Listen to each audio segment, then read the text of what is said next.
Praise the lord, hallelujah.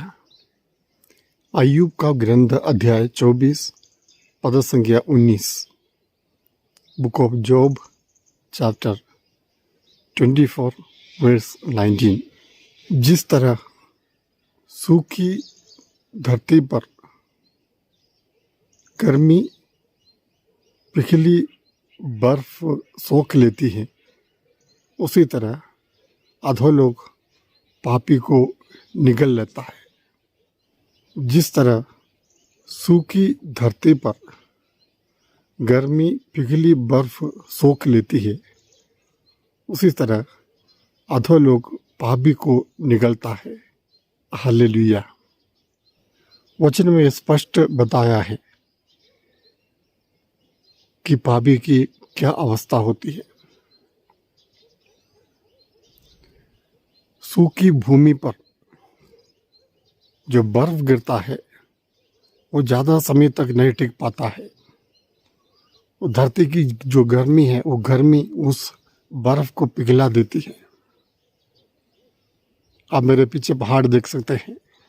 कुछ दिन पहले इन पहाड़ों पर बर्फ का चादर लग गया था, लेकिन अभी साफ है और पीछे कुछ बर्फ दिखाई दे रहा है।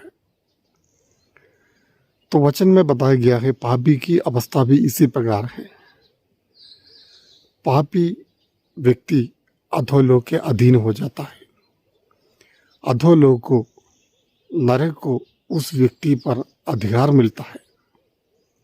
जब हम पाप करते हैं, जब हम परमेश्वर की आज्ञा तोड़ते हैं, उस आज्ञा के विरुद्ध आचरण करते हैं, उस समय एक प्रकार से हम परमेश्वर के विरुद्ध, ईश्वर के विरुद्ध, सच्चाई के विरुद्ध विद्रोह करते हैं। विद्रोह करने वाला शैतान है, दुष्ट आत्मा है। तो जब हम ईश्वर की आज्ञा मानने के लिए तैयार नहीं, तो उसका मतलब यह है कि हम प्रभु को अपने जीवन के स्वामी के रूप में स्वीकार करने के लिए तैयार नहीं है।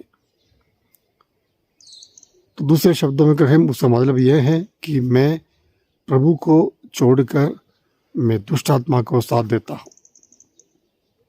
तो इसलिए जिस तरह बर्फ गायब हो जाता है, पिघल जाता है, उसी प्रकार अधोलोक उस व्यक्ति को निगलता है। फिर उस व्यक्ति पर अधोलोक का शासन है, दुष्ट आत्मा का शासन है, पाप का शासन है, शैतान की सत्ता है, कारण उन्होंने आज्ञा का भंग किया है। तो प्रभु का वचन आज हमें स्पष्ट बताता है कि इस प्रकार हम अधोलोक को अपने आप को हवाले ना करें, अधोलोक के अधीन में न रहे। हमें परलोक के, स्वर्ग लोक के अधीन रहना चाहिए। हमें परमेश्वर के अधीन रहना चाहिए। किसी भी दुष्ट आत्मा की ताकत को, अंधकार की शक्ति को, किसी प्रकार के अन्य बुरी आत्माओं को हमारे जीवन पर कोई अधिकार नहीं मिलना चाहिए। पापी को पता नहीं चलता उनके जीवन में क्या होता है।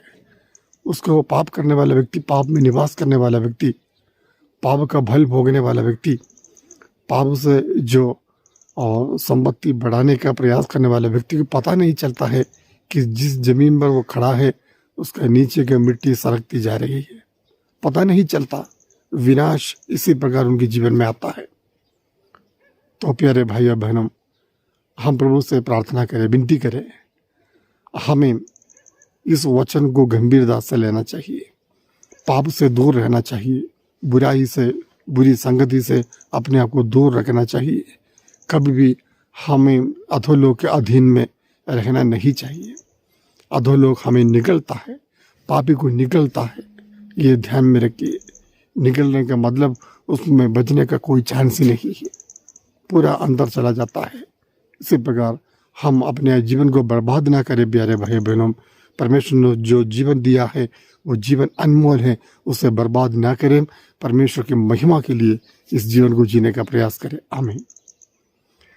सर्वशक्तिमान पिता परमेश्वर, आपको धन्यवाद देते हैं आज की इस वचन के प्रति।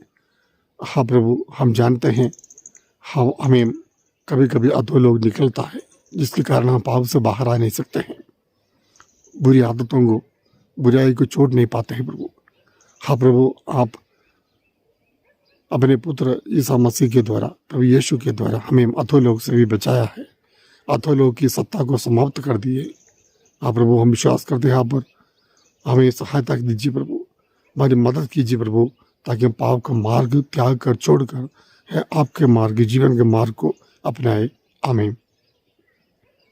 सर्वशक्तिमान ईश्वर पिता और पुत्र और पवित्र आत्मा आपको आशीर्वाद प्रदान करे। आमीन।